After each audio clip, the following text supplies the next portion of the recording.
ఫిబ్రవరి 11వ తారీఖు రాష్ట్ర వ్యాప్తంగా పట్టణ ప్రాంతాల్లో మున్సిపల్ ఎన్నికలు జరగబోతున్నాయి.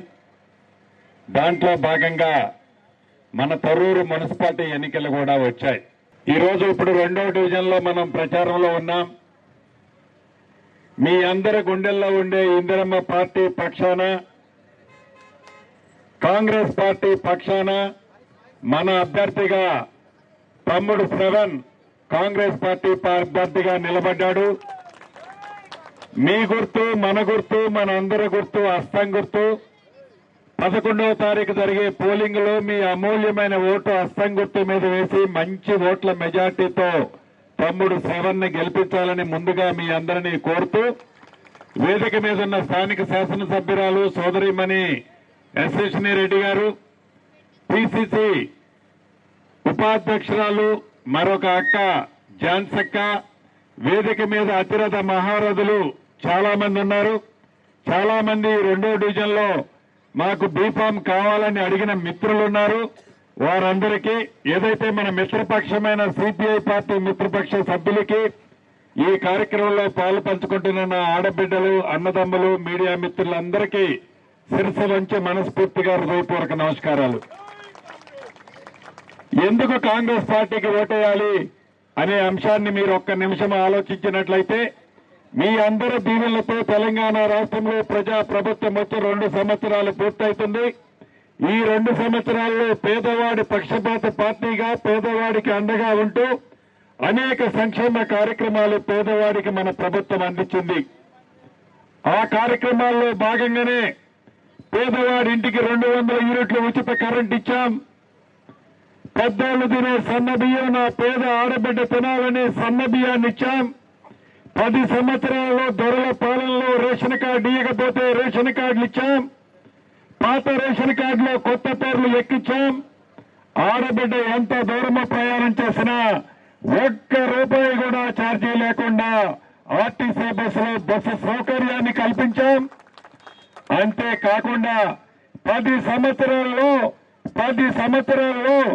ఎప్పుడు ఏ ఎన్నిక వచ్చినా ఇదిగో ఈ ఎన్నికలో గెలిపించండి, మీకు డబుల్ బెడ్రూమ్ ఇస్తామని బొమ్మ చూపించి ఓట్లేసుకున్నాడే తప్ప ఎక్కడా ఇల్లేని సందర్భాలు మనం చూశాం.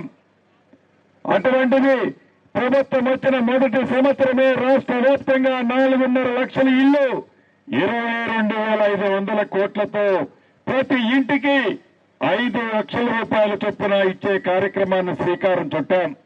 మనం ఇప్పుడు 2వ డివిజన్ లో వచ్చేటప్పుడు కూడా రోడ్డు ఎమ్మటి 5-6 ఇళ్లు చూశాం, ఇందిరమ్మ ఇళ్లు.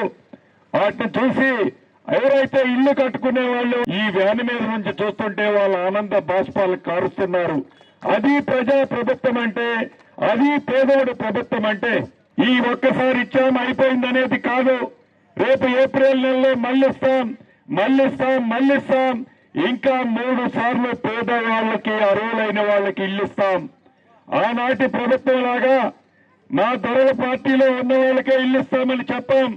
పేదవాడు అయ్యుంటే చాలు, కులము ఏదైనా పర్వాలేదు, మతము ఏదైనా పర్వాలేదు, చివరికి కాంగ్రెస్ పార్టీ మనిషి కాకపోయినా పేదవాడై ఉంటే ఇల్లు ఇస్తాం.